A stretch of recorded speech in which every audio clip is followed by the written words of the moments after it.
సూత్రంలో మనం 10వ సూత్రంలోని ఆభ్యంతర ప్రయత్నాలు, స్థానాలు, ఆభ్యంతర ప్రయత్నాలు, బాహ్య ప్రయత్నాలు కూడా చెప్పుకుందాం. తర్వాత ఇప్పుడున్నటువంటి ఈ పాఠంలో ఈ వృత్తిలో సంజ్ఞల గురించి చెప్తున్నాం మనం. అంటే ఎదురు చెప్పుకున్న సంజ్ఞలే. కాదయో మావసానాహ స్పర్శాః. నిజానికి మనం పాఠంలో ఇప్పుడు వచ్చింది కానీ అసలు ఇది ముందు చెప్పుంటేనే, అంటే ఈ ఈ వృత్తి ముందు పెడితే బాగుండేదేమో. చేస్తే మనం దాంట్లో అక్కడ వచ్చేది. స్పర్శలు అంటే ఏమిటి అనేది. యణోంతస్థాహ, అంతస్థులు అంటే ఎన్నులు. శల ఊష్మాణ, ఊష్మలు. షల్ అంటే షసర్ హల్. అంటే స్పర్శలు అంటే ఏం చెప్తున్నాం, మనం చెప్పుకున్నదే. మళ్ళీ వృత్తిపరంగా ఇప్పుడు వాడు పాఠాలు వృత్తిగా దాని తర్వాత వచ్చింది మళ్ళీ చెప్పుకుంటున్నాం. కా నుండి మా వరకు అంటే కచటపు వర్గాలు 5 వర్గాలు, 5 5 25 అక్షరాలు, 25 పదులు. ఇవి వీటిని స్పర్శలు అంటారు. ఆ తర్వాత ఎన్నులు యారాలావ, ఎవరట్ లను, ఎవరట్ ఎవరల నిర్మాలు ఎరలవ, అటువంటి ఇవి అంతస్తులు అని పేరు. తర్వాత షస్సర్హల్ అనేటువంటి ఊష్మలు అంటారు. దానిపైన ఉన్నటువంటి స్వరాలు అచస్వరాహ అని. దీని తర్వాత కాఖాల కంటే ముందున్నటువంటి వాటిని, అంటే విసర్గలు పెట్టినప్పటికీ లేదా రాగర్ధ విసర్గ సదృశో జిహ్వాం ఉపధ్వాని అనే జిహ్వామూల్యం రాగరసరు విశ్వామను అని చెప్పుకున్నారు. ఇది కఖాభ్యాం ప్రాగర్ధ విసర్గ సదృశో జిహ్వామూలీయ అని. అంటే విసర్గలు అంటేనేమో 2 చిన్న సున్నాలు మనం పెడుతుంటాం. లేదా ప్రాక్ అర్ధ విసర్గ సదృశ, అర్ధ విసర్గలాగా, అంటే యు ఏ పైన పైన ఇట్లా ఉల్టాగా చెప్పేటువంటి దాన్ని కూడా ఆ విధంగా రాయడం కూడా అర్ధ విసర్గ సదృశం. అర్ధ విసర్గల్లాగా ఉండేటువంటి, అంటే పైననేమో యు లాగాను, కిందనేమో ఏ లాగాను రౌండ్గా పెట్టినప్పటికి కూడా అదే విధంగా పెట్టవచ్చు, 2 రకాలుగా. దీనికి వీటిని పలికే విధానం ఎస్సు అంటాం. అనేటువంటి విధంగా వస్తుంది కదా, దీనికి జిహ్వామూల ప్రాంతంలో వస్తుంది, జిహ్వామూల్యములని వాటికి పేరని. కానీ అహ్పహ్పతి పపాభ్యాం ప్రాగర్ధ విసర్గ సదృశ ఉపధ్మానీయ అని. ఉపధ్మానీయులు ఇది కూడా అంతే, విసర్గలు లేదా అర్ధ విసర్గ సదృశం. ఇవి వీటిని పాపాల కంటే ముందు, రాకంటే ముందు చెప్పేటువంటిని ఉపధ్మానీయమని వాటికి పేర్లు. జిహ్వామూల్యములు ఉపధ్మానీయములని వాటి పేర్లు. ఆ తర్వాత అహ ఇత్యచఃపరః అనుస్వార విసర్గౌ. అమ్ అంటే అకారం తర్వాత ఉన్న, అకారం ప్రధానం కాదు, అచ్చు కంటే ప్రధానం, కంపల్సరీగా అది అచ్చు తర్వాతనే వస్తుంది కనుక వేదంలో హల్ తర్వాత కూడా వస్తుంది. ఇది గమ్ అని కూడా చెప్పుకుంటాం, కానీ జనరల్గా అచ్చు తర్వాతనే వచ్చేటువంటిది. అంటే మనకు పాణిని రాసిన తర్వాత వచ్చినటువంటి భాషలో సంస్కృత భాషాయ అని చెప్పుకుంటాం. ఎక్కడా కూడా మనకు హల్ తర్వాత రాదు, వేదంలో మాత్రమే వస్తుంటుంది. ఎక్కడైనా కూడా అది కూడా సరే, ఏదో వ్యాకరణ నియమాలు ఉంటాయి. దాని ప్రకారంగా ఇక్కడ మన తెలుగు మనకు వ్యవహార సంస్కృతం లేదా భాష అంటే తర్వాత లౌకిక సంస్కృతం అంటారు. వైదిక సంస్కృతం, లౌకిక సంస్కృతం అనే విధంగా రెండుగా తీసుకుంటే, దాంట్లో వైదిక సంస్కృతం కాకుండా లౌకిక సంస్కృతంలో అకారం తర్వాత, అంటే అకారం కాదు, అచ్చుల తర్వాత చప్పరవం, అచ్చు అనే ఉద్దేశంగా అకారం అనే ఒక ఉదాహరణ తీసుకుందాం. అచ్చు తర్వాత ఉండేటువంటి సున్నా లేదా విసర్గలు, ఈ రెండు కూడా అనుస్వార విసర్గలు అని వీటికి పేర్లు. సున్నకు అరసున్న అనుస్వారం అంటాం, ఇంకా విసర్గలు అని పేరు. అని ఈ విధంగా మనకు వీటి యొక్క ఈ 10వ సూత్రం యొక్క వృత్తి ఇక్కడికి అయిపోయింది. మనం ఏదైతే తుల్యాస్య ప్రయత్నం సవరణం అనే సూత్రం చెప్పుకుంటున్నామో, ఆ తుల్యాస్య ప్రయత్నం సవరణం అనేటువంటి దాని యొక్క వృత్తి గడిగైపోయింది. తర్వాత ఇంకొక 4 సూత్రాలు ఉన్నాయి. ఈ 4 సూత్రాల్లో ఇంకొక సూత్రం అణుదిత్ సవర్ణస్య చ ప్రత్యయః అనే ఒక సూత్రం ఉంది. ఇక్కడ ప్రతీయతి అంటే ప్రత్యయం అనే పదం మనం అన్ను, అచ్చు, అక్కు అనేటువంటి దాన్ని ప్రత్యయాలు అని అంటారు. ఈ ప్రత్యయం అనే దాన్ని ససూత్రంగా ఇక్కడ మనం నిర్దేశించుకుంటాం. మనం ప్రత్యయాలు చెప్పుకొని ఐదారు చాలా సార్లు. అంటే ఏదైనా వాణిని సూత్రం అంగీకరించాలి. వాణిని అంగీకరించడం అనేది మనం ప్రధానికి వాణి మరి ఏ సూత్రం ప్రకారంగా ప్రత్యయం అయింది అని చెప్పుకోవడానికి ఈ సూత్రం అణ్ ఉదిత్ సవర్ణస్య చ అప్రత్యయ. అణ్ణులు అన్ను ఉదిత్తులు అన్నారు. అన్ను అంటే ఏమిటి? అన్ను అంటే ఇక్కడ ఈ సూత్రంలో మాత్రమే లణ్ వరకు ఐవుండు రుద్రుక్ ఏవం అయవచ్చుర ఐవరటు లణ్ అనే సూత్రం వరకు అంటే అచ్చులు ఆయావారాల వరకు ఉన్నటువంటి వాటిని అణ్ అంటారు. వీటికి వీటికి తర్వాత ఉదిత్తులు అన్ను ఉదిత్తు. ఉదిత్ అంటే ఏమిటి? దగ్గర చెప్పను. ఉత్తు ఇత్తుగా కలవి. ఉత్తు ఇత్తు అంటే ఏమిటి? ఉత్తు అంటే హ్రస్వకారం ఇత్తుగా దేనికి పెట్టుకున్నామంటే పుచుడు తూపులోని పెట్టుకుందాం. అంటే కవర్గ చవర్గ టవర్గ అనే అర్థం చదవడానికి కొరకే రీతిగా దానికి ఉకారం తగిలిస్తే ఆ వర్గలోని మొత్తం అక్షరాలు అని అర్థం.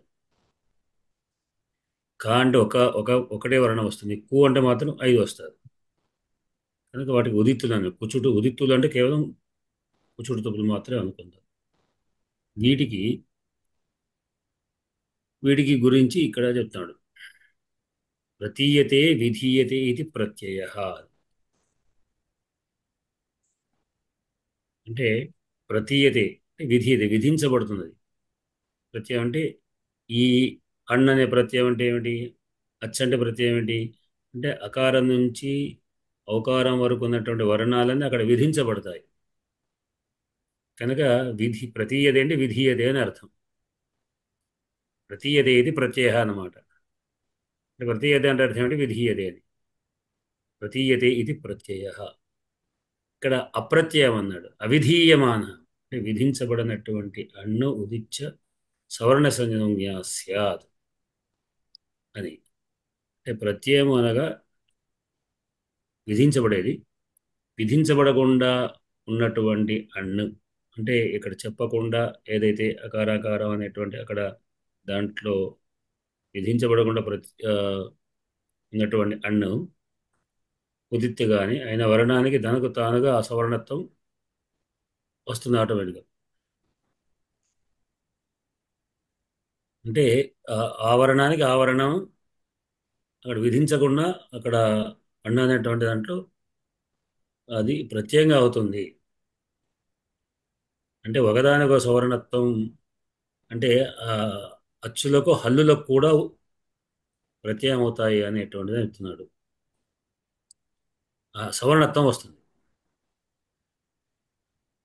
ప్రతీయతే విధీయతే ఏమిటి?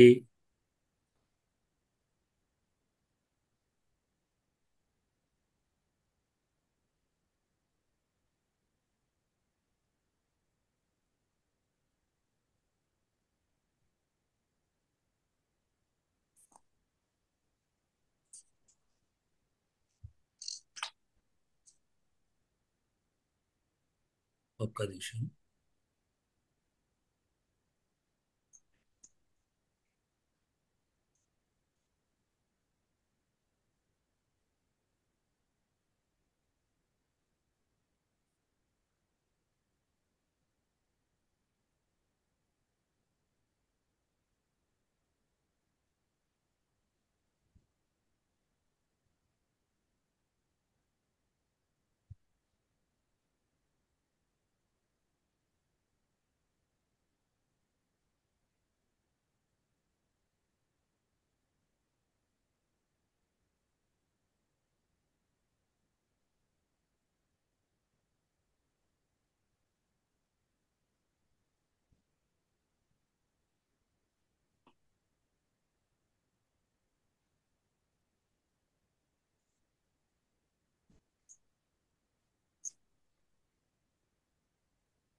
విధీయమానः అన్న ఉదిత్య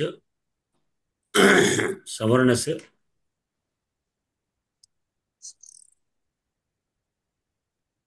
విధించబడనటువంటి అంటే ఇక్కడ అన్న అన్నప్పుడు మిగతా వాటిలో ఉన్నటువంటి హల్లులు ఉదిత్తులు ఏవైతే హల్లులు ఉన్నాయో అవన్నీ కూడా ఒకదానికొకటి విధించబడకుండా.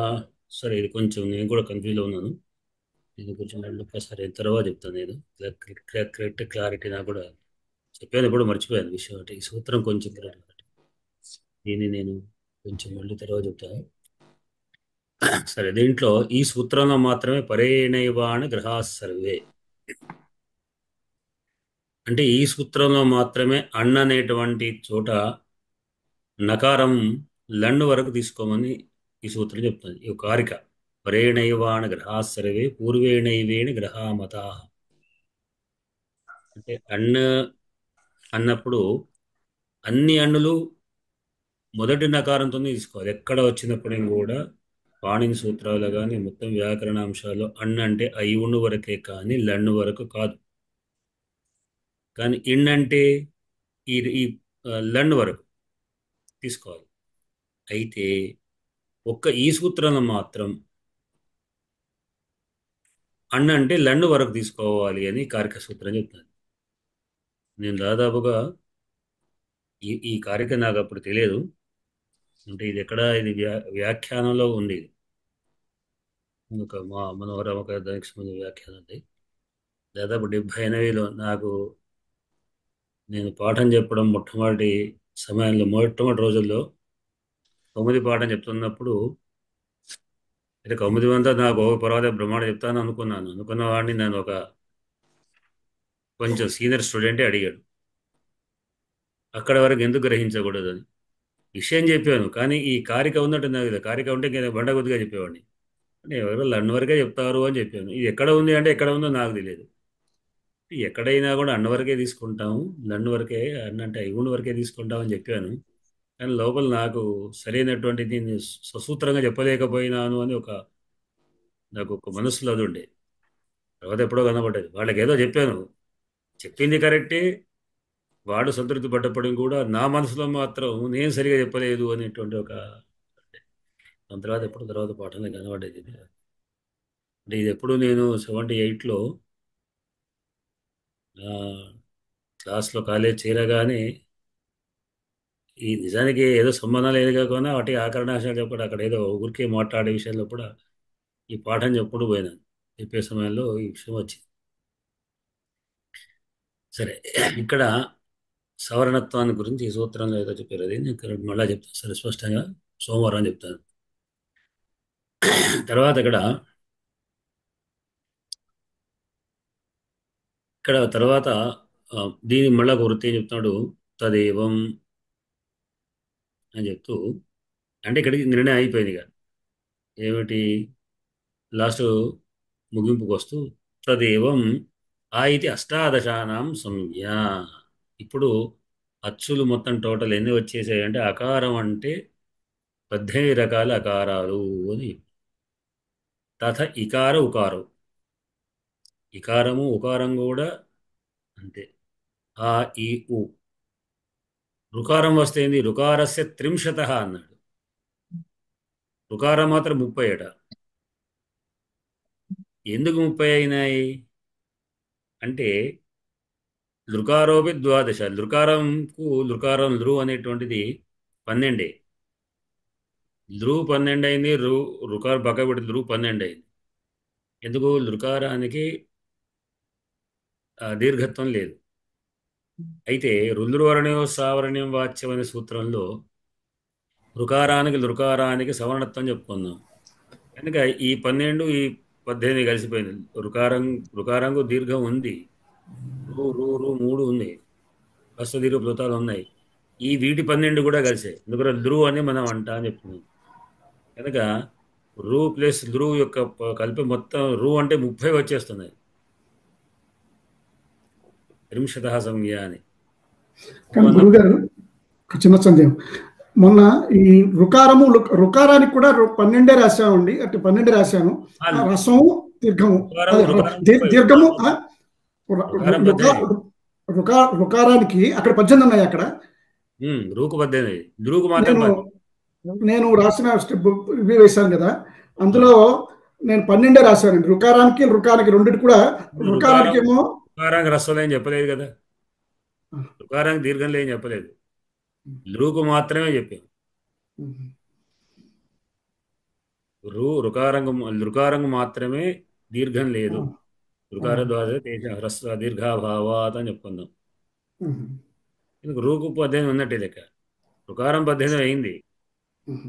అయిన తర్వాత ఇది లురు కూడా దాంతో పాటు సవర్ణత్వం దానికి వచ్చింది కనుక, లురులకు సవర్ణత్వం వచ్చింది కనుక రుకారం కూడా 30 రకాలు అయింది. మళ్ళీ రుకారం అసలు దీర్ఘం లేదుగా, మళ్ళీ ఇదే దానికి రుకారం లేదు. అదే ఇది 18 కాబట్టి 18 + 12 30 అని ఇప్పుడు సూత్రీకరించారు. దీని తర్వాత హల్లులకు ఇవి లేవు.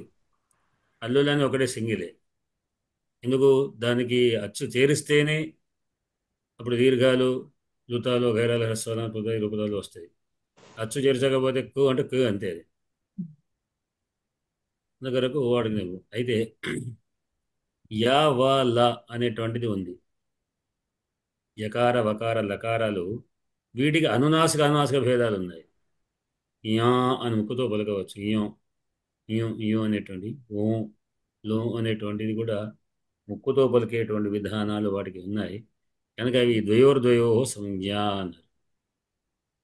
వాటికి మాత్రం 2 రకాలు సంజ్ఞ వచ్చేస్తుంది అని. ఇది మనకు ఎక్కడైనా మనకు అనునాసికంలో మిగతా చోట్ల కొన్ని చోట్ల సంధుల్లో ఎక్కడైనా వచ్చినప్పుడు ఇది మనకు కనబడుతుంటుంది. రూపాలు మనం అక్కడ చెప్పుకుంటాం. తర్వాత ఇక్కడితో అయిపోయిన తర్వాత ఇంకా లాస్ట్ చివరిగా 12, 13, 14 సూత్రాలు చిన్న సంక్షిప్తంగా మనం పరిచయం చేసుకునేవి. దీంట్లో ఏమిటంటే సంహిత అనే అర్థం ఏమిటి, సంజ్ఞలు. పరసన్నికర్ష సంహిత అని ఉంది. పరహ సన్నికర్ష సంహిత. సంస్కృతంలో సంధి అనే దానికి నియమం స్పష్టంగా ఇక్కడ చెప్పలేదు. అంటే నాకు తెలిసిన వరకు కనబడలేదు, లేదని కూడా పెద్దవాడు అయిపోయారు, కనబడలేదు. సంధి లక్షణం సంహిత అంటేనే సంధి. ఇక్కడ సంధి అనేటువంటి మేము చదువుకునే సమయంలో ఇంటర్మీడియట్ అంటే ఇప్పుడు పేరు ఇంటర్మీడియట్ అనుకుందాం, అప్పుడు మా డిప్ వైల్ అంటాము. చదువుకునే సమయం వ్యాకరణం చదువుకునే సమయంలో ఒక ఆయన ఒక ఎవరు పెద్ద ఆఫీసర్ ఎవరు వచ్చారు. ఆయనకేం పెద్ద సంస్కృత పరిచయం లేకపోయినప్పుడు కూడా ఆయన క్లాసులోకి వచ్చి, సరే వీళ్ళేదో పరిచయం చేశారు క్లాస్ అని రకరకాలు. మా క్లాసులో ఏం చదువుతామంటే వ్యాకరణ అంటే వ్యాకరణ, సంధి అంటే ఏమిటి అని ఆయన అడిగాడు. మేము తల బుర్రలు కొట్టుకున్నాం. సంధి లక్షణ అప్పటిదాకా మేము ఏమంటే చాలా ప్రకరణాలు పోయినాం, అప్పటికి శబ్దాలు పోయినాం, కానీ ఎక్కడ కూడా సంధి లక్షణం ఎక్కడ చెప్పలేదు. మేము దాని గురించి ఆలోచించలేదు. అదే సత్సంధి ప్రకరణం, అసంధి ప్రకరణం, విసర్గసంధి ప్రకరణం అని చెప్పుకుంటున్నాం. కానీ సంధి అనే లక్షణం, సంధి అంటే ఏమిటి మేము జనాల్లో చెప్పుకున్నాం, 2 వర్ణాల యొక్క సంయోగం సంధి అని చెప్పి. కాదు పదాలని ఇంకో పదం చెప్పి ఇంకొక వాడు కూడా చెప్పాడు మా క్లాస్లోనే. నేను తెల్లవరకు అని చెప్పేసరికి ఇంతకు మీరు ఏది కరెక్ట్ అని ఆయన అడిగాడు. సరే అనండి, ఇక విడిచిపెట్టాడు. ఇక మా విడిచిపెట్టిపోయాడు. అప్పుడు మా గురుగారిని అడిగాడు. అడిగితే ఆయన ఇప్పుడు సంధి అనే ప్రత్యేక సందేహం లేదు, పరసన్నికర్ష సంహిత అనేటువంటిది సంధికి లక్షణంగా మనం అనుకోవాలి అని. అంటే అర్థం ఏమిటి నేను చెప్పేది, మనం సంధి చేయాలంటే మొట్టమొదటి లక్షణం ఏమిటంటే 2 సన్నికర్షత్వం ఉండాలి. అంటే మధ్యలో పులి స్టాప్ వస్తే సంధి రాదు, మధ్యలో గ్యాప్ వచ్చినా సంధి రాదు. అంటే ఒక కాసేపు మధ్యలో ఇప్పుడు మనం పలికేటప్పుడు ఏమనుకున్నాం, హ్రస్వానికి కాలని చెప్పుకున్నాం, దీర్ఘానికి లా అని చెప్పుకున్నాం, వృత్తానికి కాలని చెప్పుకున్నాం. ఈ కాల నియమం ప్రకారంగా నెక్స్ట్ వర్ణాన్ని అందుకోవాలి అర్థం. హ్రస్వం ఏకమాత్ర కాల అంటే ఏమిటి, ఏకమాత్ర కాగా 2వ వర్ణం వచ్చేస్తుంది. కానీ ఈ విధంగా లేక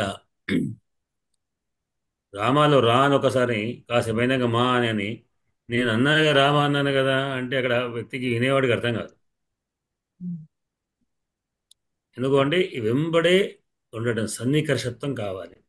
సన్నికర్షత్వం అనేది సంహిత, సంహితకు లక్షణం. సంహిత అంటే ఇదే. సంహిత అంటే సంధి అనేది దాదాపు అంటే, లేదా సంహిత అంటే సాన్నిహిత్యం. సంధి అని కూడా అవసరం లేదు. సాన్నిహిత అంటే రామ అనే రెండు పదానికి అర్థాన్ని స్ఫురించాలంటే రెండు సంహిత ఉండాలి. రెండు దగ్గర సమీపంలో ఉన్నప్పుడే ఆ అర్థం స్ఫురిస్తుంది. దాంట్లో ఆ పదాల్లో, ఆ అక్షరాల, ఆ వర్ణాల్లో నిబిడీకృతమైనటువంటి అర్థం ఏదైతే ఉందో దానికి రావాలంటే రెండు, ముఖ్యంగా రెండు సమీపంలో ఉండాలి.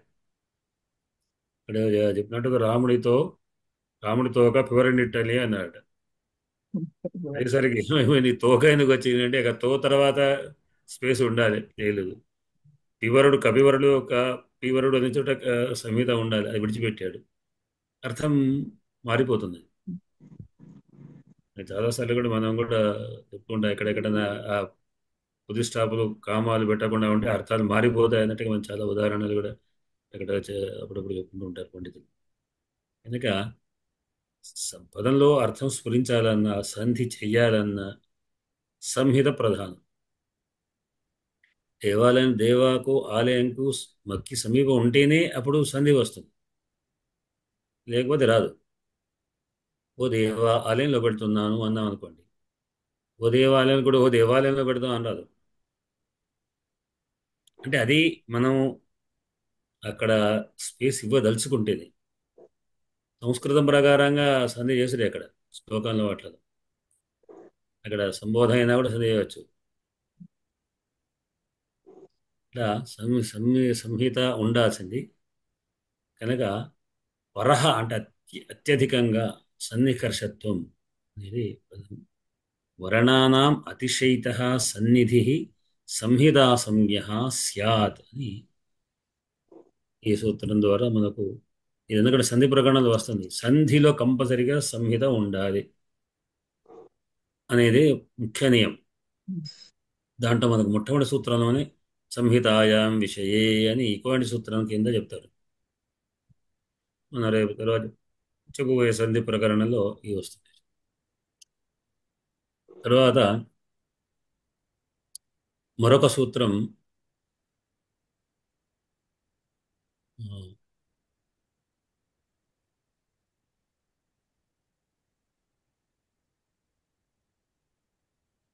హలోనంతరా సంయోగ.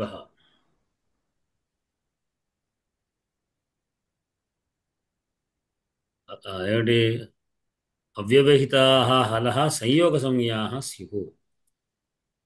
సంయోగం అంటే ఏమిటి అంటే అజ్విహి అవ్యవహిత, రెండు హల్లులకు మధ్యలో అచ్చులు ఉంటాయి. ప్రతి హల్లు వెంబడి ఒక అచ్చు ఉంటుంది.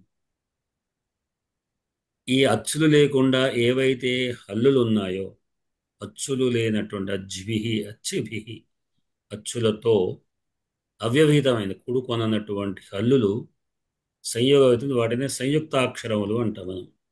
సంయోగం గావించబడినవి సంయుక్తం అనే తప్రత్యయం. సంయోగం అనే దానికి, యోగం అనే దానికి తప్రత్యయం యుక్త అవుతుంది. సంయుక్త సంయోగం గావించబడినటువంటి హల్లులు అని అర్థం. ఇప్పుడు ఏం సంయుక్తం అయింది ఏమిటి?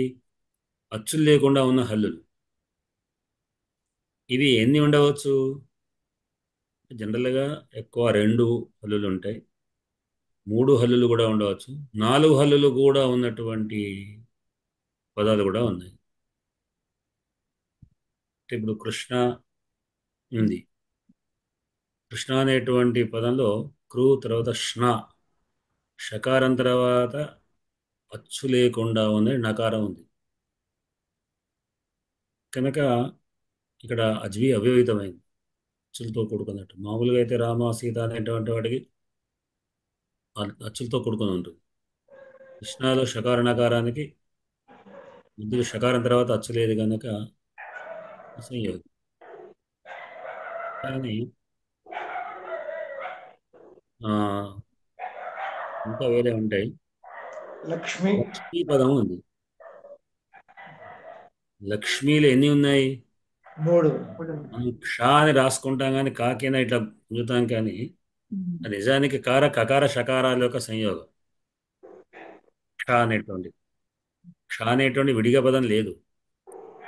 సింబాలిక్గా ఒక వర్ణాన్ని వ్యవస్థం చేసా కానీ చదువుకున్నటువంటి అక్షరాల్లో మనం హయవరట్ ఇలాంటి ఇక్కడ కూడా క్షా పదం లేదు, క్ష అనే వర్ణం లేదు. కు ప్లస్ ష మూర్ధన షకారం కాబట్టి క్షాయ్ క్ష లక్ష అన్నప్పుడు క్ష అనేటువంటి సంయుక్తాక్షరం. క్ష్మి అండ్ క్ష్మ లక్ష్మ అన్నప్పుడు క్ష్మ అన్నప్పుడు లక్ష్మ కానీ లక్ష్మి అన్న కానీ కకార షకార మకార మూడు హల్లులతో కూడుకున్నది గనక ఇక్కడ. అట్లానే తార్క్ష్యుడు జ్యోత్స్న జియోత్స్న స్న తకార సకార నకార. జియో అన్నప్పుడు జకార యకారాలు, స్న అన్నప్పుడు తకార సకార నకారాలు. అంటే శారంగ జ్యోతి. జ్యోతి రెండే జకార యకారాలు. తార్క్ష్యాలో తకార రకార కకార షకార యకారాలు. తార్క్ష్య తారలో ర క ష య 4 హల్లుల తర్వాత అచ్చు వస్తుంది. చాలా తక్కువ ఉంటాయి. ఎక్కువగా ఉండేవి 2 హల్లుల మధ్యలో అచ్చు లేనటువంటిది. 3 హల్లులతో కూడుకున్నది కొంత అంత పెద్దగా కలర్ వస్తుంది. క్షేత్రజ్ఞ ఇవ్వచ్చు. క్షేత్రజ్ఞ 3 ఉన్నాయి కదా, 3 వర్ణములు కలిసినది. 3 వర్ణాలు 3 అక్షరాలు కాదు కదా, ఒకదానిలోనే వస్తాయి. అచ్చులు లేకుండా ఉన్న హల్లు. అన్నప్పుడు అంట క్షమాపదం ఒక అక్షరంలోనే సంయుక్తం కావాలి అని. ఒకే అంటే అన్ని హల్లులు ఉంటాయి కానీ దాంట్లో అచ్చులు ఉండవు. అట్లా ఉన్నటువంటి వీటిని ఇవి సంయోగ వర్ణాలు అంటే వీటి కలపడం యొక్క విధానం సంయోగం. ఈ వర్ణ వ్యవస్థ కలిసినటువంటి దానికి పేరు సంయుక్త అక్షరం అంటాం. అట్లా ఉన్నటువంటిది. దీని తర్వాత చివరగా ఉన్నటువంటి సూత్రం సుప్తింగంతం పదం. పదం అంటే ఏమిటి అనే దాన్ని పాణిని మహర్షి చెప్పినటువంటి లక్షణం ఇది. ఏమిటి? సుబంతం తింగంతంచ పద సంజ్ఞం స్యాత్. సుబంతములు తింగంతములు. సుబంతములు అంటే ఏమిటి? సుప్ అనేటువంటి దానికి అర్థం ఏమిటంటే ఇది కూడా మనం దీనిలాగానే ఏది ఆదిరంతే అనే సూత్రంలాగా మనం ఏదైతే అన్న అచ్చ అక్క చెప్పుకుంటున్నామో సుప్ అనేటువంటిది కూడా సు నుండి పూ వరకు అనేటువంటి ఉన్నాయి. అవి విభక్తి ప్రత్యయాలు. శబ్దాలకు సంబంధించిన డుముల్లాగా సంస్కృతంలో ప్రాతిపదికకు ఈ సుప్పులు చేరిస్తే అప్పుడు ఒక పదత్వం వస్తే అప్పుడు వాడుకోవడానికి ఉపయోగపడతాయి. అంటే రామ అనే ప్రాతిపదిక వాడడానికి యోగ్యమైనది కాదు, వినడానికి మాత్రం పర్వాలేదు, అర్థం స్ఫురిస్తుందండి. అర్థవత్ అధాతుర అప్రత్యయ ప్రాతిపదిక అని ప్రాతిపదిక లక్షణం. అర్థవత్ అంటే అర్థంలాగా స్ఫురిస్తుంది కానీ ఏం అర్థం స్ఫురగా చెప్పరాదు. ధాతువు కాదు, ప్రత్యయం లేనటువంటి రామ అనేటువంటి దానికి ఏమర్థం? రాముడి చేత రాముడి వన్న అనేటువంటి ఏ అర్థం రాదు. రామ కేవలం శబ్దంలో ప్రాతిపదిక ఉన్నటువంటి దానికి సుప్పులు చేరిస్తే అప్పుడు రామహనో రామాయణం రామాయణనో ఏదో అవుతాయి. ఈ సుప్పులు అనేటువంటి విభక్తి ప్రత్యయాలు తెలుగులో డూలూరు ముందు చేర్చుకుంటుంది. కనుక సుబంతములు అంటే సుప్పులు అంతమందు గలవి శబ్దాలు. అంటే మనం చెప్పుకున్నటువంటి అజంత శబ్దాలు, హలంత శబ్దాలు ఎవరు చెప్పుకున్నా అవన్నీ కూడా సుబంతాలు అంటారు. తింగంతం అంటే ధాతువులు, వాటికి తింగులు అనేటువంటివి ఉన్నాయి, అవి ధాతు ప్రత్యయాలు. ఈ శబ్ద ప్రత్యయాలుగా ధాతువులకు ప్రత్యయాలు ఉన్నాయి, అవి కూడా తీ నుండి ఇంగో వరకు అని చెప్పుకుంటారు. అవి చేరిస్తే అప్పుడు భవతి భవతా భవంతి అయింది. భూ అనే ధాతువు, భూధాతువు తీ చేర్చిన భవతి అయింది, తస్ జరిగితే భవత అయింది. ఇట్లా ఆయా యొక్క ప్రత్యయాలు చేర్చడం ద్వారా దానికి ఒక వాడుకోవడానికి ఉపయోగమైనటువంటిదిగా అయింది. కనుక దాన్ని తింగంతం అంటారు. అంటే టోటల్ భావం ఏంటి అంటే శబ్దాలు ధాతువులకు పదత్వం వచ్చేసింది అని అర్థం. శబ్దాలు కానీ ధాతువులు కానీ పదాలే కానీ పాణిని మహర్షి అవ్యయాన్ని పదం అని చెప్పలేదు. మనకు అవ్యయాలు ఉన్నాయి. ఈ అవ్యయాలు సుబంధము కాదు, తింగంతం కాదు. చ అంటే ఏమిటి? దానికి సుబంధము కాదు, ఎందుకంటే సుప్పులు చేర్చబడలేదు, విభక్తులు లేవు దానికి. ధాతువుల్లాగా కూడా కాదు. అంటే నిరుక్తకారుడు నిరుక్తం కూడా వైదిక వ్యాకరణం లాంటి. నిరుక్తకారుడు నాలుగింటిని పదత్వం చెప్పాడు ఆయన. నాలుగేమిటి అంటే ఈ శబ్దాలు ధాతువులు అవ్యయాలు వాటితో పాటు ఉపసర్గలు కూడా చెప్పాడు ఆయన. ఉపసర్గలు అంటే వేదంలో ఉపసర్గలు విడిగా వాడబడతాయి. మనకు ఇక్కడ వచ్చిన తర్వాత ఏంటి ఉపసర్గ క్రియ యోగి అని పాణిని అంటాడు. ఉపసర్గలు క్రియతో కూడుకొని ఉండాలి. తప్పనిసరిగా సంభాషణం సమ్మనే దాని భాషణం కలవాలి. సమ ఒక చోట భాషణ ఒక చోట పలకడానికి వెళ్ళేది. అంటే ఉపసర్గలు తప్పనిసరిగా ధాతువు కంటే ముందు చేర్చబడి ప్రయోగించబడాలి. తప్పిస్తే ఎట్లాంటిది ప్రత్యయాన్ని చివరి చేరుస్తున్నామో ఉపసర్గలు పైన చేర్చాలి. అది తప్పనిసరి నియమంగా ఈయన చేసేది. కానీ మన వేదంలో ఉన్నటువంటి చోట ఉపసర్గలు ఒక చోట ఉంటాయి. అంటే వాక్యాలు ఎట్లయితే మనం పద్యాల్లో ఈ పదం అటు ఆ పదం ఇటు శ్లోకాలు అటు పదం ఇటు చేర్చింది అన్వయక్రమం మనం తర్వాత కలుపుకుంటాం. కానీ కవి ఎట్లయినా వాటిని ఇటు అటు ప్రయోగించినట్టుగా వేదంలో కూడా ఈ ఉపసర్గలు మరొక చోట కనబడుతుంది. అదే వాక్యం ఇంకో చోట ఉంటుంది. దానికి ధాతు ఒక చోట ఉంటుంది. ఈ రెండింటిని కలుపుకొని మనం అర్థం చెప్పుకోవాలి.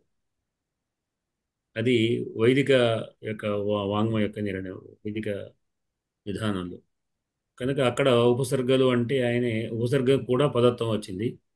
అట్లానే అవ్యయాలు కూడా పదత్వం వచ్చింది, పదాన్ని చెప్పాడు. కానీ పాణిని మహర్షి ఆ తర్వాత వచ్చిన పాణిని మహర్షి మాత్రం ఇది కాదు, కేవలం రెండింటికి మాత్రమే పదత్వం అని ఈయన చెప్పాడు. ఇది స్ఫింగంతం పదం అని పద సంజ్ఞ అనేటువంటిది చెప్పాడు.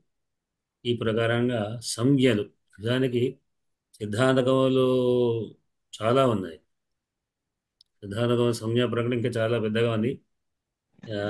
లఘు సిద్ధం లఘు కదా, కనుక చిన్నగా చేయబడిన దీంట్లో కేవలం 14 సూత్రాలతోని సంజ్ఞలు ఇక్కడికి సంజ్ఞా ప్రకరణం ఛంద ప్రకరణ. ఇది అయిపోయిన తర్వాత సంధి ప్రకరణాలు. సంధుల్లో అచసంధి, అల్సంధి, విసర్గ సంధి 3 రకాల సంధులు ఉన్నాయి. తర్వాత శబ్దాలతో ఉన్నాయి.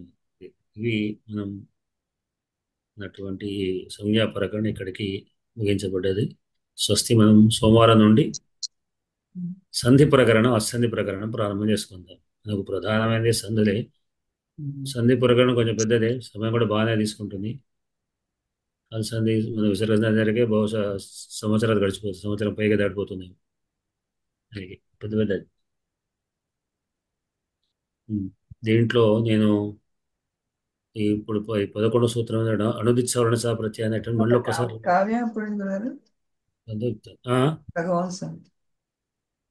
ఎక్కడ సోమవారం నుంచి ఎప్పుడు అన్నారు చెబుతాను రఘువంశ. అదే ఇప్పుడు మనం సంధి చిన్నగానే ఉంటుంది. మనం ఇంత పెద్దగా చెప్పుడు ఉండే అవసరం లేదు. ఒక సూత్రం చెప్తాం అంతే, దాని చాలు. ఇక్కడ చెప్పి మనం పరిపూర్ణిగా కాదు, అంటే ఒకేసారి మొత్తం చెప్పేది కూడా. ఇప్పుడు ఒక రూప సాధన కొరకు ఒక రూపాన్ని సాధించాలంటే 3-4 సూత్రాలు 4 సూత్రాల వరకు వెళ్ళాల్సి వస్తుంది. ఇంకా ఒక సూత్రం అని చెప్పి దాన్ని మనం మరణం చేసుకుని తెల్లారి మళ్ళీ దానికి అనుబంధంగా చెప్పుకుంటూ పోసి వస్తుంది. కనుక లక్ష్య సిద్ధాంతం సంక్షిప్తంగా నింపబడుతుంటుంది. రఘువంశం కొంచెం శ్లోకంగానే కొద్దిగా ఎక్కువ టైం తీసుకుంటుంది. రఘువంశాన్ని మీకు ఇవాళ పెట్టాను ఫోటో, మీ ఇష్టం ఏదైనా పర్వాలేదు. మీరు మునుపట్లాగా శ్లోకం ప్రతిపాదన పెట్టండి. అంటే ఏమవుతుందంటే ఒకవేళ పుస్తకం లేకపోయినా ఆ శ్లోకాన్ని ఏదైనా శ్లోకం ప్రతిపాదన పెట్టండి. అట్లా శ్లోకం ప్రతిపాదన దాంట్లో పెట్టబడుతుంటుంది. మీరు ఒకవేళ పుస్తకం ఉన్నా లేకపోయినా కూడా శ్లోకం ప్రతిపాదన ఉంది, శ్లోకం ప్రతిపాదన పెట్టండి. మిగతా అంతా వివరణ అంతా కూడా మనం ఏంటో చదువుకుందాం. మండే నుంచి పెట్టమంటారా అవి ఆ, అలాగే శ్లోకం ప్రతిపాదన ద్వితీయ సర్గ. విజయ్ సార్ ఈ సర్గలో కూడా ఒక అంత 20-25 శ్లోకం ఒక విషయం. అంతే. సంధి ప్రకరణం కానివ్వండి, ఈలోగా పుస్తకాలు కొనుక్కుంటారు కదా. ఏమండి ఇవి అంత దగ్గర ఉన్నాయండి ఎక్కువ. శైలజ గారి అంటున్నా. సంధి ప్రకరణము లో మధ్యలో అడ్డం ఎందుకు? ఈ సంధి ప్రకరణం కొద్దిగానే ఉందన్నారు కదా. సంధిపురం పెద్దది. పెద్దదా? ఆహా. ఆ, అది ఇది క్రమంగా రెండు రెండు ఒక జరుగుతాయా? మాటతో ఉంది. ఇప్పుడు వ్యాకరణం పాఠము ఎక్కువ చెప్తే కూడా అవును. ఉంది. సరే, ఇంకోటి చెప్పేది గుర్తుండదు. అది కొంత ఇది కొంత. అందుకే అది మననం మళ్ళీ మళ్ళీ చెప్పుకోవడం ద్వారానే గుర్తుంటుంది. అదే మేము తొందరగా పుస్తకాలు తెచ్చుకోవాలి, అందుకోసం ఆలోచిస్తాం. మీకు తొందరగా వచ్చేస్తాయి అక్కడ. ఏదైనా ఇప్పుడు ఓఆర్ఏ లేదా రఘువంశం మనం 20 సర్కల్కి శ్లోకాలకి అయిపోతుంది. అంటే అది రఘువంశంలో విద్యా సర్గ పెద్దదైనప్పటికీ మనం 75 శ్లోకాలు ఉన్నాయి గురుగారు. అలా ముగింపు అనేటువంటిది ఒక 20 శ్లోకాలకి ముగుస్తుంది, అయిపోతుంది. అది అది మనం అది అయిపోతుంది కానీ సంధి ప్రకటన కాదు.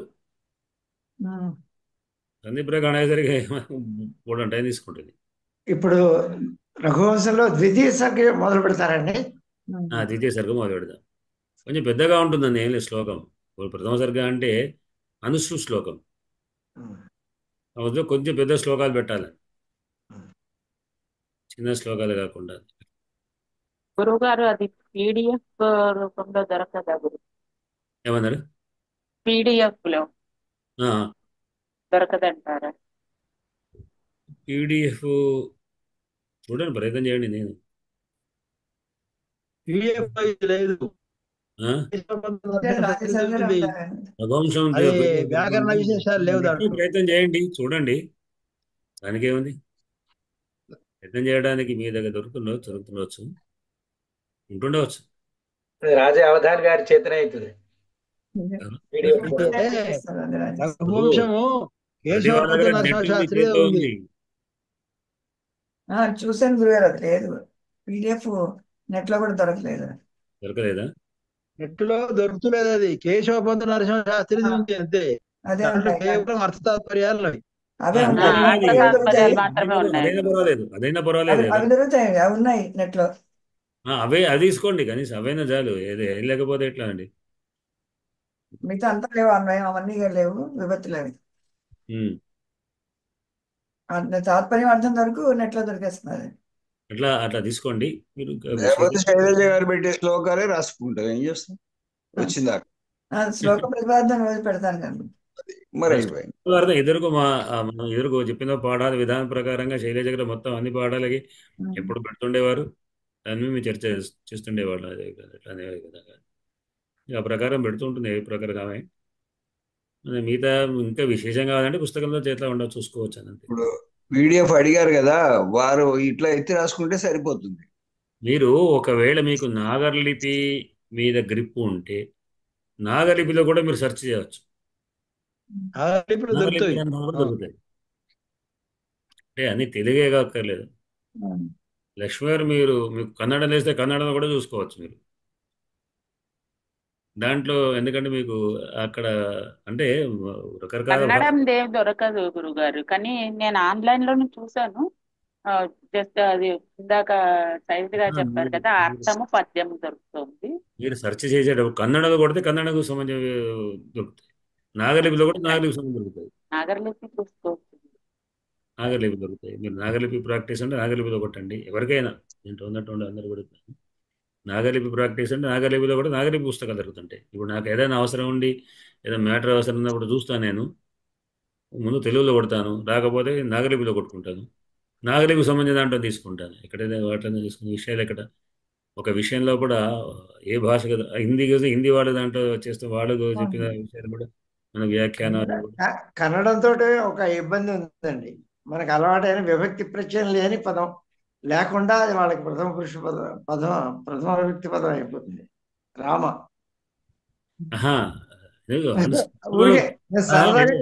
నేను సరదాగా చెప్పాను.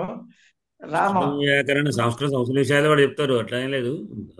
భాషాపరంగా వాళ్ళకు మన తెలుగు ఇప్పుడు తెలుగు కాదు మన సంస్కృతమే దాంట్లో తెలుగు భావం చెప్పి అది ఇక్కడ తీసుకుంటారు శ్లోకాన్ని వాళ్ళు మన తెలుగులో ఎట్లా వాళ్ళ వాళ్ళకి ప్రథమ విభక్తి ప్రశ్న ఏం ఉండదు, ప్రాతిపదికే ప్రథమ విభక్తి. అక్కడ మన కన్నడ భాష ప్రధానం కాదు కదా మనకు కావాల్సింది. కన్నడంలో చూడమన్నారు కాబట్టి అడుగుతున్నాను నేను, చెప్తున్నా. అది ఎవరినో కన్నడంలో చూడమన్నారు కదా. కూడా అంటే మీకు ఏ భాష మీద ఇరుకుంటే ఆ భాషలో మీరు వెతకవచ్చు అని అంటున్నారు. ఇంగ్లీష్లో కూడా దొరుకుతాయి, కాకపోతే ఇంగ్లీష్ మనకు అంటే మీరు అనుకూలంగా ఉంటే చూసుకోవచ్చు, పెద్ద విషయం కాదు. కానీ సంస్కృతాన్ని ఇంగ్లీష్లో చూస్తే కొంచెం ఎవడో రావడానికి ఇబ్బందిగా ఉంటుంది. కానీ మీ దొరుకుతాయి, ఇంగ్లీష్లో కూడా దొరుకుతాయి. రకరకాల పబ్లిషర్స్ కాశ్మీర్ నుంచి కన్యాకుమారి వరకు ఉన్నటువంటి అనేక భాషలు, అనేకమైన పబ్లిషర్లు, అనేక విధాలుగా. ఇప్పుడు కాళిదాసు అంటే జగబెరిగినటువంటి బ్రహ్మణుడు అంటారు. కానీ మేము దీంట్లో యూనివర్సిటీలోకి వెళ్ళినప్పుడు పిహెచ్డీల గురించి వస్తుంటే ఎవరైనా మేము మీ పిహెచ్డీ అంశం ఏం తీసుకుంటామని చేసేవాడిని అడిగితే వాళ్ళేదా కాళిదాసు అంటే వీళ్ళెవరు పిహెచ్డీకి ఎక్కర్రావు అని చెప్తారు. ప్రసిద్ధమైన వాళ్ళు ఎవరు పిహెచ్డీకి ఎక్కర్రారు, ఎందుకంటే వాళ్ళ మీద 1000ల కొద్ది పిహెచ్డీలు జరిగాయి. నువ్వు కొత్తగా కనుక్కునేది ఏం లేదు, అట్లా ఆల్రెడీ ఎక్కడో కూడా జరుగుతూ ఉంటుంది. కనుక ఏమీ లేదు, కొత్తగా ఏమైనా అంశం అంటే చూసుకుంటారు అన్నట్టుగా. చాలా మొత్తం మీకు ఎక్కడ కాస్త ఎక్కడ కాళిదాసు సంబంధించిన పుస్తకాలు దొరుకుతుంటాయి, రఘువంశాలు దొరుకుతాయి, అనువాదాలు దొరుకుతాయి, వాటి వ్యాఖ్యానాలు దొరుకుతుంటాయి. కనుక దాంట్లో మనకు ఏ భాష కనుకుంటే ఆ భాష ద్వారా మనం తీసుకోవచ్చు అట్లా. తర్వాత శ్లోకాల్లో కడదాం. సమయం ఉంది కదా, 10 నిమిషాల సమయం ఉన్నది. ఈ 10 నిమిషాల సమయంలో 4 శ్లోకాలు ఇచ్చాను. మీరు ఎవరైనా ఏదైనా ఒక శ్లోకం మీద చూస్తారా? ఏదైనా చెప్పండి, లక్ష్మి గారు చెప్తారా మీరేనా?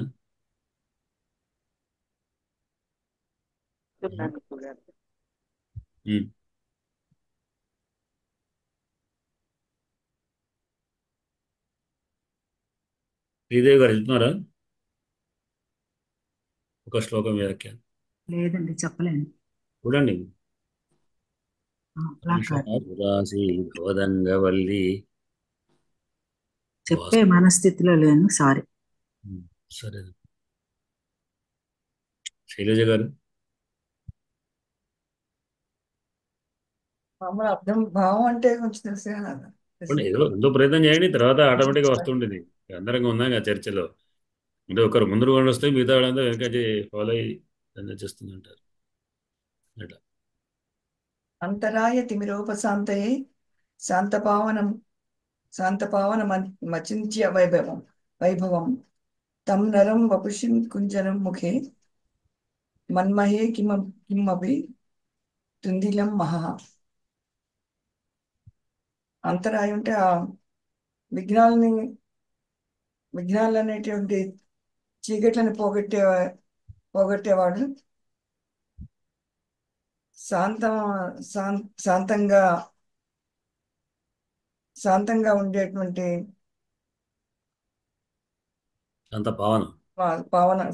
పావనంగా ఉండేటువంటి ఒక నా మనిషి శరీరం తోటి గజముఖంతో ఉండేటటువంటి కలిగినటువంటి ఒక దైవత్వాన్ని కలిగినటువంటి గణేష్ని నమస్కరిస్తున్నాను లేదా పూజిస్తున్నాను అన్న భావన నాకు అర్థమైంది గురు. ఇక్కడ అంతరాయ అంటే విఘ్నేశుడు, ఆయన ఆటంకాలు అని విఘ్నాది అని. అంతరాయ అంటే పరమాత్మ అనే అర్థంలో కూడా ఒక చోట ఎక్కడ వ్యాకరణ మన కోశాలు కనబడేది, కానీ అది ఎంతవరకు ఉందో చాలా చోట్ల కనబడలేదు.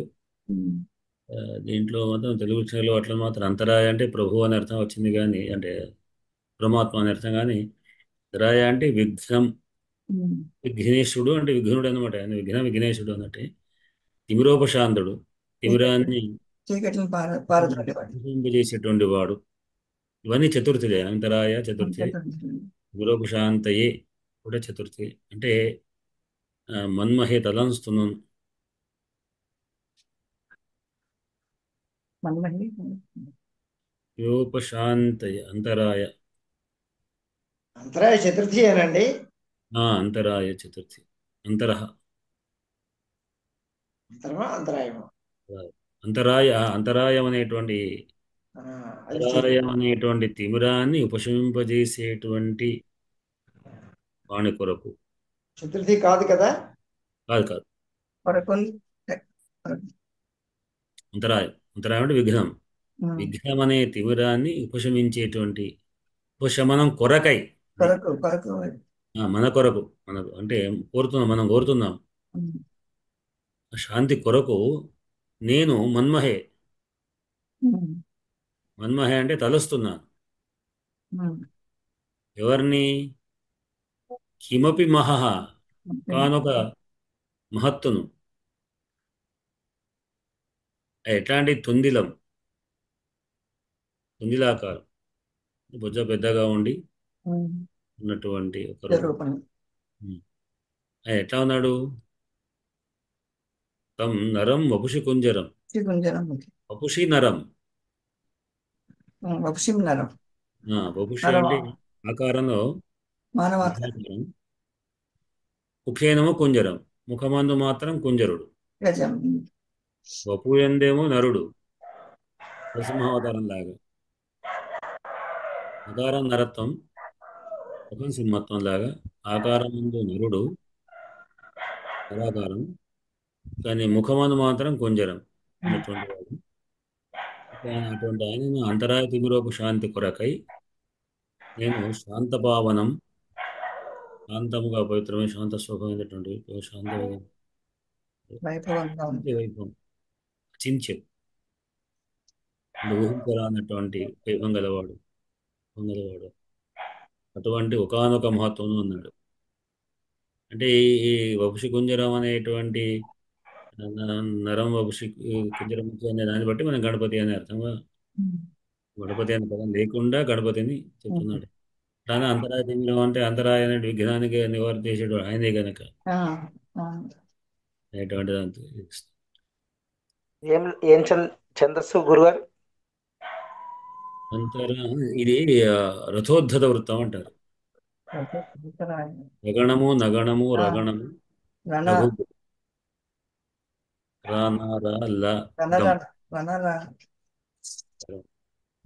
అంతరాయతిమిరోపశాంతయే శాంతపావనపచింత్య విభవం తం నరం వపుషి కుంజరం ముఖే మన్మహే కిమపి తుందిలం. వైభవం అనే పదం వాడవచ్చా లేదా అని ఎక్కడో నేను చర్చ వచ్చింది విన్నట్టుగా ఇక్కడ వైభవం వాడారు. దాదాపు వ్యూహం సంబంధమైంది వైభవం అని చెప్పడం తప్పులేదని అనుకున్నాను. ఇక ఇక్కడ కనబడింది. ఈ చివరి వాక్యం ఒకసారి చెప్పండి. తం మన్మహే కిమపి. మన్మహే అనేటువంటిది మను అనేటువంటి జ్ఞాని అనే ధాతు ఉంది. మను జ్ఞానే, మనోతి మనుతః మన్వంతి అని ఎట్లా మనుతే మన్వాతే మన్వంతి అనేది. దాంట్లో మన్మహే అంటే బహువచనం, ఏది ఉత్తమ పురుష బహువచనం. తలంచుతున్నాము, తెలుసుకుంటున్నాము. జ్ఞానే అది జ్ఞానం అనేది తెలుసుకుంటున్నాము, లేదా తలంచుతున్నాము కూడా అనుకోవచ్చు. కిమపి మహః ఏదో ఒక మహత్తును. తుందిలం అంటే తుందిలాకారం అంటే మరుగుజ్జులాగా ఉన్నటువంటి ఆ మహత్తును. కిమపి ఏదో ఒక మహత్తును తెలుసుకుంటున్నాం. అది ఎట్లాంటిది అంటే వపుషి నరం కమ్మం అట్లానే ముఖ్య కుంజరం. సరే అవన్నీ ఎప్పుడైనా వచ్చిందంటే మన్మహే అనేటువంటి మాత్రం ఉత్తమ పురుష బహువచనం. వందే వందా వహే వందా మహే మహే. అక్కడ మన్మహే అనేటువంటిది మనుమహే మన్మహే అని 2 రకాల రూపాలు కూడా ఉన్నాయి ఉత్తమ పురుషంలో. మన్మహే అని తీసుకున్నాను. చివరిలో కూడా మళ్ళీ మహహ అని పోబడని చెప్పి అందుకోసం మహా అంటే మహత్తు. ఇక్కడ మన్మహే అని పోబడింది. మహా అనేది ద్వితీయ మహత్ శబ్దంలో మహస్ శబ్దం సకారాంత శబ్దం. మహత్ కాదు, మహస్ అనే శబ్దానికి మహహ మహసి మహాంసి మహస్ మహసి ఇది ఒక నపూంసకలింగ శబ్దాన్ని. ఒకానొక ఆకారం, మహత్తైనటువంటి ఆకారం, తుందిలమైనటువంటి మహత్తైనటువంటి ఆకారమును, అంటే పరబ్రహ్మ స్వరూపం అని అర్థంగా చెప్పాలి. ఒక రకంగా చెప్పాలంటే అటువంటి ఆయన ఆకారంలో మాత్రం ఈ విధంగా ఉంది, ఆకారంగా చేస్తే మాత్రం అర్థం ఈ విధంగా ఉంది. ఒకానొక మహాత్మను మూస్తారు. మహత్ అనే మహత్ శబ్దం అకారాంతం, సకారాంతం, తకారాంతం 3 రకాలుగా కూడా ఉంది. ఇక్కడ మహస్ అనే శబ్దం.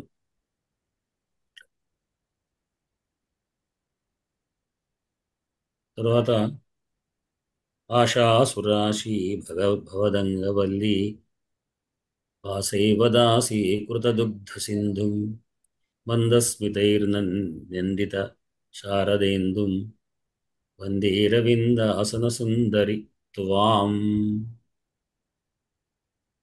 సుందరి త్వాం వందే. అహం అనేది క్రియాపదం, కర్త. అహం వందే, త్వాం వందే. సుందరి సంబోధనం. త్వాం ఎట్లాంటిది? ఆశాసు దాసీ, ఆశాసురాశి భవదంగవల్లి అని ప్రథమ విభక్తితో చెప్తున్నాడు. అంటే అవన్నీ ప్రథమ విభక్తులే.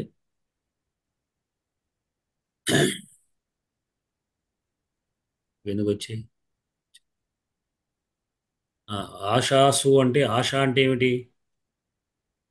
దిక్కులు ఆశ అంటే దిక్కులు. దిగంతాలు. ఆశా శబ్దాన్ని దిక్కులు అని అర్థం. దిక్కుల యందు రాశి భవత్ అంగవల్లి. దిక్కుల యందు రాశి, రాశీభూతమైంది, దిక్కుల యందు వ్యాప్తమైపోయింది అన్నమాట. ఏమిటి? భవత్ అంగవల్లి. మీ యొక్క, భవత్ అంటే నీ యొక్క, మీ యొక్క శరీరం, అంగవల్లి, శరీరం యొక్క తీగ, తనువులత. తనువులత. సౌందర్యం. తనువులత రాశీభూతమై సర్వత్ర వ్యాపించిపోయింది అని అర్థం. భాసైవ, భాసైవ దాసి కృత దిగ్ధసిం. భాసం అంటే భాసం అంటే ప్రకాశం. భాస చేత, ప్రకాశం చేత, అంటే కాంతి చేత, దాసీకృత దుగ్ధ సింధు. పాల సముద్రం దాసి అయిపోయింది. సింధు దాసిగా మారబడ్డది. అంటే నీ ఏది దుగ్ధ సింధు అంటే పాల సముద్రం. పాల సముద్రం కూడా నీకు దాసి అయిపోయింది. అంటే నీ నీ యొక్క నవ్వులు, కాంతి కాంతి, అది కాంతి యొక్క తెలుపులు, ఆ తెలుపులను పాల సముద్రం కూడా ఓడిపోయింది అని అర్థం. సముద్రం తెలుపు నిలిచింది అన్నమాట. రాజయ్య గారు, పాల సముద్రం యొక్క తెరుపును మించింది అని అర్థం అక్కడ. అదే దాన్ని ఓడించింది అన్నమాట. దాసి చేసినట్ట. ఈమె తెలుపు యొక్క ఆధిక్యం కింద అది తక్కువ అయింది అని. మందస్మితైర్నిందిత శారదేందుం. మందస్మితై, మందస్మితము శరత్కాలంలో ఉన్నటువంటి చంద్రుని కంటే కూడా చాలా అందంగా ఉన్నదన్నమాట. అది మందస్మితముల చేత, మందస్మితముల చేత ఏమైపోయింది? నిందించబడ్డది. నిందించబడింది ఏమిటి? శారదేందు, శరత్కాల చంద్రుడు. శరత్కాల చంద్రుడు కూడా నిందించబడ్డాడు చిరునవ్వుల చేత. ఆ స్మితము అతిక్రమించింది అని. అది అధిక్రమించింది. అది అటువంటి నిన్ను ఇక్కడ ఇంకోటి భవదంగవల్లి భాసేవ అందాం. ఆశాసు రాశి భవదంగవల్లి, రాశీభూతమైనటువంటి దిక్కులు చేరినటువంటి భవదంగవల్లి భాసేవ, నీ యొక్క తను కాంతుల చేత, ఈ తను కాంతుల చేత అంటే మొత్తం వ్యాపించడం చేత దుగ్ధ సింధు దాసీకృతం అయింది అని. ద్వితీయ వ్యక్తి రావాలి. ఆశాసు రాశి అంటే దిక్కులలో రాసులు పోసినట్టు ఉన్నదన్నమాట ఆమె యొక్క అందం. అదే రాశీభూతంగా ఉన్నటువంటి, దిక్కుల యందు రాశీభూతంగా ఉన్నటువంటి ఈ యొక్క తనువులత యొక్క కాంతుల చేత, అంటే సర్వత్ర వ్యాపించే కాంతులత చేత రాశిగా చేయబడ్డటువంటి పాల సముద్రం. శుద్ధ పాల సముద్రం. సముద్రం కాదు అంటే పాసముద్రం ఓడిపోయిన అట్లా. అట్లానే చంద్రుడు కూడా శారదేంద్రుడు కూడా నిందితం అయిపోయినాడు. ఎందుకు? మందస్మితై, చిరునవ్వుల చేత. అటువంటి కలిగి శారదేందు అయినటువంటి నేను త్వాం నిన్ను ఓ సుందరి, అరవిందాసన సుందరి. ఆ సుందరి అరవిందా సుందరి అని. అరవిందము ఆసనం, అరవిందం అనే ఆసనం కలది. అరవిందమందు ఆసనం కలిగినట్టు, అరవిందం అనే ఆసనం కలిగినటువంటి ఓ సుందరి లక్ష్మీదేవి.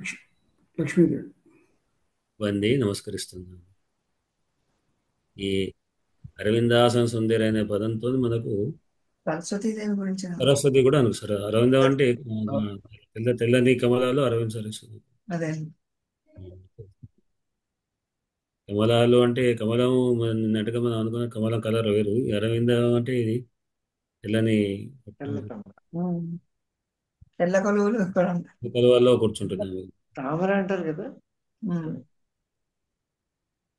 రవిందం అశోకంచ చూతంచ నవమల్లిక పంచబాణాలు. సరే, ఇంతకు ఇప్పుడు ఇది సరస్వతీదేవి ప్రార్థనే కదండి. అరవిందాసన అనే దానికి బట్టి మనం ఏ అర్థంగా అర్థం చేసుకోవచ్చు. అరవిందాసన సుందరి ఉపాస్మహే అని ఇంత క్రితం అన్నాం కదా. కాబట్టి ఆమె లక్ష్మీదేవి కంటే కూడా ఇక్కడ సరస్వతికే ప్రాధాన్యత ఇస్తుంది. మరి దుగ్ధ సింధు అన్నప్పుడు లక్ష్మీదేవి కదండి. దాన్ని వర్ణించారు.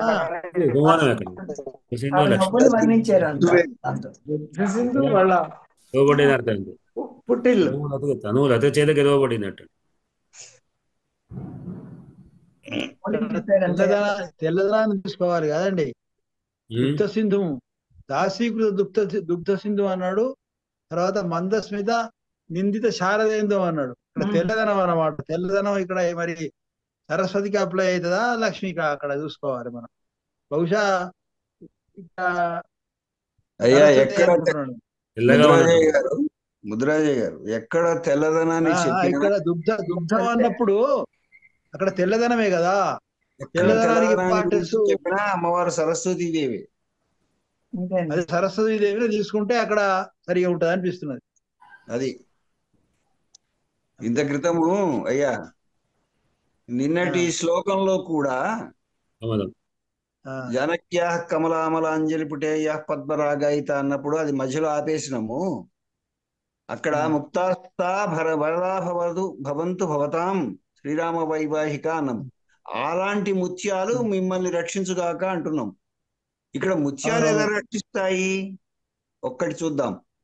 ముత్యాలు కాదు, ఇక్కడ అమ్మవారిని అయ్యవారిని వదిలిపెట్టి ముత్యాలు ఎలా రక్షిస్తాయి అనే దానికి మనం 3 స్టెప్పులలో తీసుకుంటే అరవిందముల చేత మొదట్లో ఏవైతే ఆమె చేతిలో కమలామలాంజలి పుటేహయ పద్మరాగాయిత, అక్కడ పద్మరాగములు చూపించడం జరిగింది.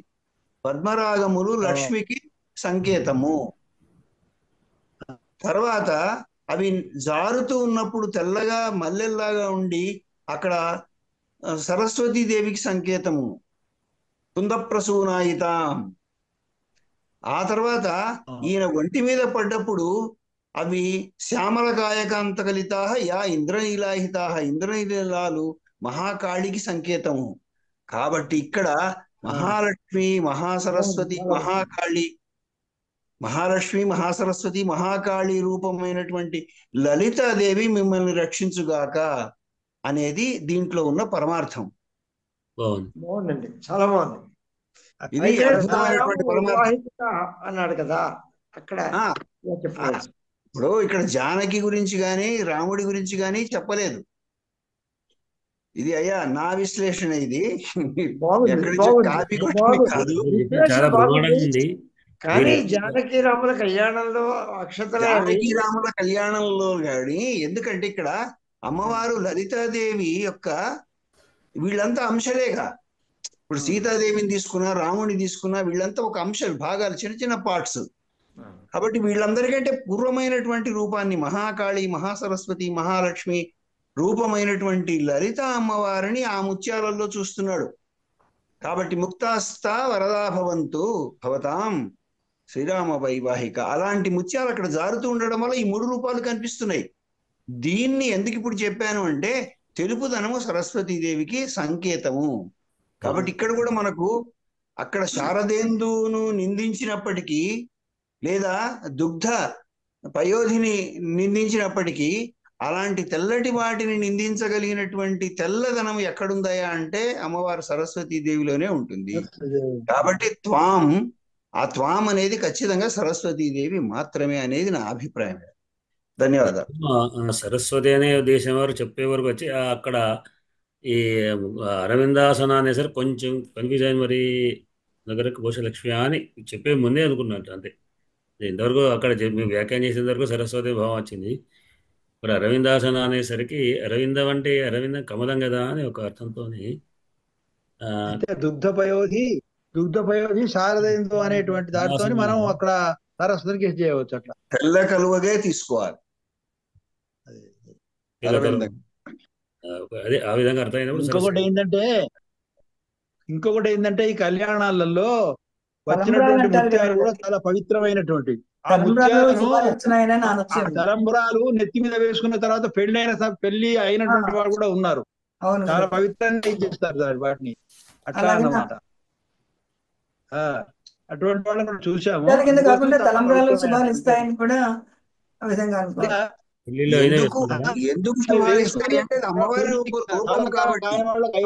చూసాను నేను.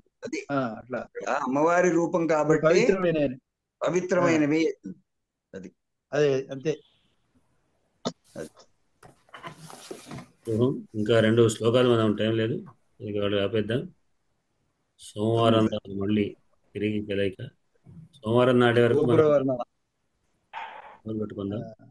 చిన్నగా లఘు సిద్ధాంతం చెప్పుకొని చిన్నగా ఉంటుంది, ఎక్కువసేపు టైం తీసుకోవచ్చు. తర్వాత వీలైతే ఏమైనా శ్లోకాలు చెప్పకుండా లేకుండా శ్లోకాలు అని మేము పుస్తకాలు వెతుక్కుంటాం. ఏవైనా పర్వాలేదు, నిశ్చితంగా ఉంటాయని అంతే. ఇవాళ గురించి కనుక్కున్నట్టున్నారు కానీ అలానే లఘు సిద్ధాంతం మీద కూడా పుల్లిల శ్రీరామచంద్రుడి గారి యొక్క బాలానంది వ్యాఖ్యానంతో కూడుకున్నటువంటి ఇది సంస్కృత భాషా ప్రచార సమితి వాళ్ళు దాదాపు ఇస్తారు, వాళ్ళ దగ్గర ఉంటాయి. చాలా బాగుంటుంది. చిన్నదైనప్పుడు కూడా పర్వాలేదు, చిన్నదైనప్పుడు పర్వాలేదు. కొంచెం దాంట్లో విశేషమైనటువంటి ఇది ఉంది. 500 రూపాయలేమో దీనికి చెప్పాడు, దీనికి 80 రూపాయలు చెప్పాడు. మొత్తం 670 రూపాయలు ఉన్నాడు. చిన్నగా ఉంటుండవచ్చు. శ్రీహరి గారు కూడా రాశారు వ్యాఖ్యానం, చిన్న చిన్న సందీపురుగానే అవన్నీ ఉన్నాయి. ఇంకా రకరకాల చాలా మంది లక్షణ వ్యాఖ్యానం చాలా ఉన్నాయి. ఇదొకటి మాత్రం బృహత్ గ్రంథంలాగా ఉంటుంది. చాలా మనకు అంటే గురువు లేకపోయినా కూడా సొంతంగా చదువుకోవడానికి విధానంగా ఉన్నటువంటి పుస్తకం. దాంట్లో చాలా విశదీకరంగా చెప్పబడ్డది కనుక దాన్ని ఇంట్లో ఉండాల్సిన పుస్తకం అది. నా దగ్గర ఉన్నటువంటి మన శ్రీరామచంద్రుడు గారే స్వయంగా ఇచ్చిన పుస్తకం అది. ఎప్పుడు నేను ఇంట్రెస్ట్ అంటే 73-74 టైంలో కూడా వారు మా నాన్నగారి వాళ్ళు కలిసి ఒక దిక్కు పనిచేశారు. వాళ్ళు ఇచ్చినటువంటి పుస్తకం అప్పుడు నాకు ఇంట్రెస్ట్లో అక్కడికి వచ్చింది. అదే పుస్తకం తర్వాత కూడా అక్కడికి వచ్చింది. ఇప్పుడు కూడా నా దగ్గర అది అవసరం ఉంటుంది, చూస్తూ ఉంటుంది. అది చాలా బాగుంది. అది దాని తర్వాత మేము రిపోర్ట్ టైంలో అక్కడప్పుడు వ్యూలోనూ 75 ఆ టైంలో మళ్ళీ ఈ పుస్తకం కావాలి అంటే మా మిత్రుడు ఒకటి పుస్తకం చూసి, అంతకుముందు తను వాళ్ళ నాన్న తెచ్చేసాడు పుస్తకం, ఇది నాకు వద్దని వాపసు కొట్టి పంపించాడు. తర్వాత నా దగ్గర చదువుకున్న టైంలో చూసింది, అయ్యో నాకు ఉండాలి అని మళ్ళీ వెతికితే పుస్తకం దొరకలేదు.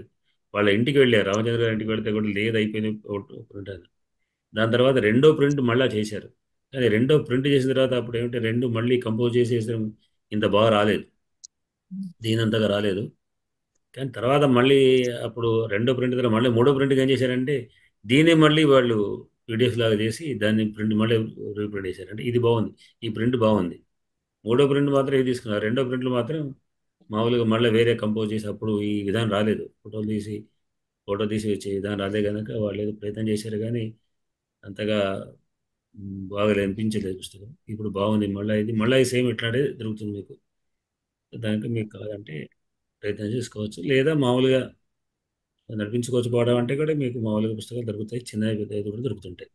లఘు సిద్ధాంత కవులు అది మీరు ఏదైనా అనిపించుకోవచ్చు. అది ఇక్కడ ఏదో పెట్టారు, ఏమిటది కటకమారు, ఏమిటది లఘు సిద్ధాంత కవుదా?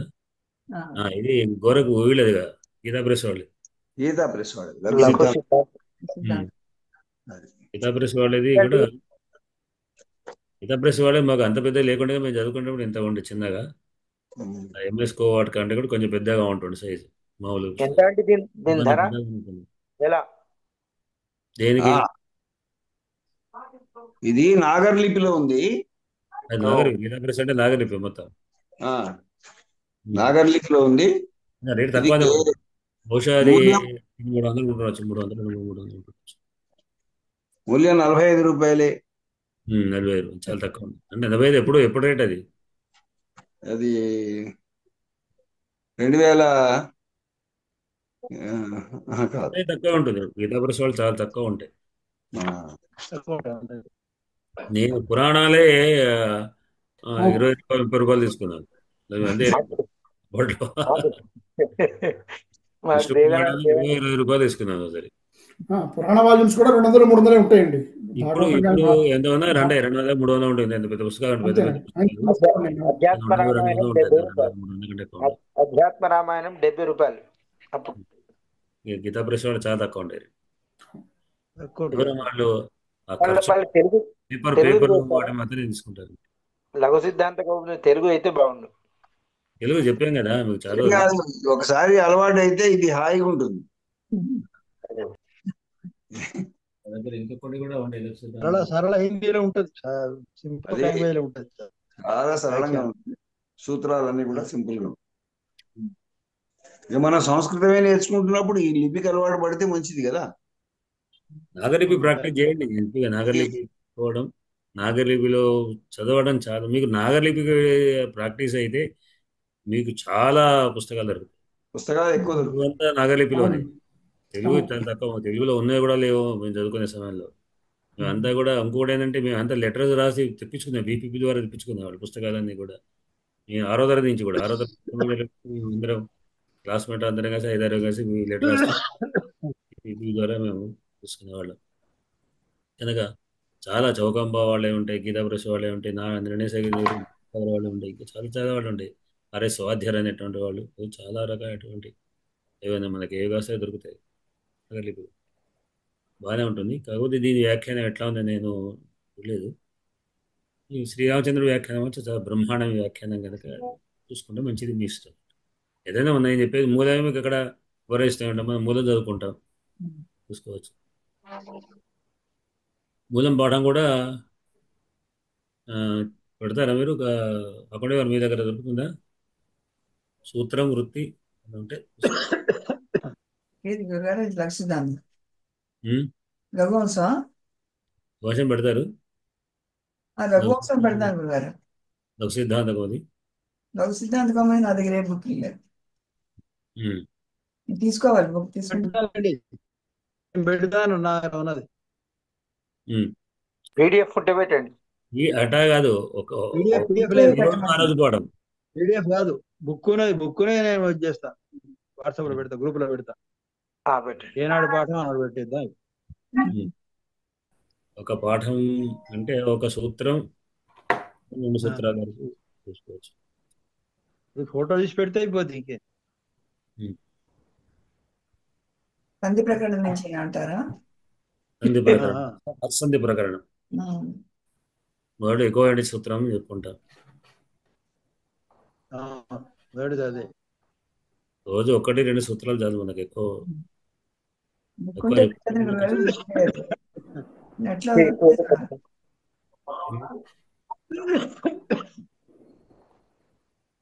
సరే అండి. సమయోతీత విరామం. ఇందువాసరం పునర్మిలామః.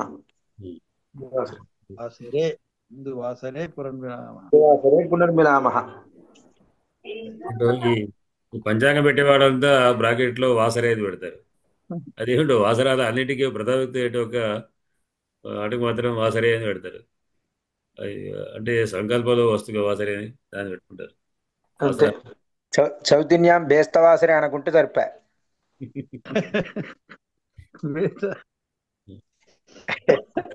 ఈ బృహస్పతికి వచ్చిన రూపం అది. తెలంగాణ అంటే సంస్కృతంలో మాట్లాడతారు అనే దానికి అదే గుర్తు.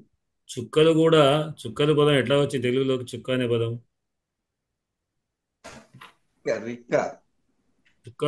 శుక్ర పదం శుక్రుడు యొక్క ఉదయం ముందుగా జరుగుతుంది. శుక్రుడు కొంచెం పెద్ద కనబడతాడు. అట్లా శుక్రుని పదం నుంచి చుక్క పదం వచ్చేస్తుంది. సరేనండి, అందరికీ శుభరాత్రి, ధన్యవాదాలు. స్వస్తిప్రజాభ్య పరిపాలయంతాం న్యాయేన మార్గేణ మహిమహేషా గోబ్రాహ్మణేభ్య శుభమస్తు నిత్యం. లోకాః సమస్తాః సుఖినో భవంతు. స్వస్తి. అందరికీ శుభరాత్రి. సోమవారం నాడు సాయంత్రం. శైలజ గారు ధన్యవాదాలు. చేస్తున్నాను.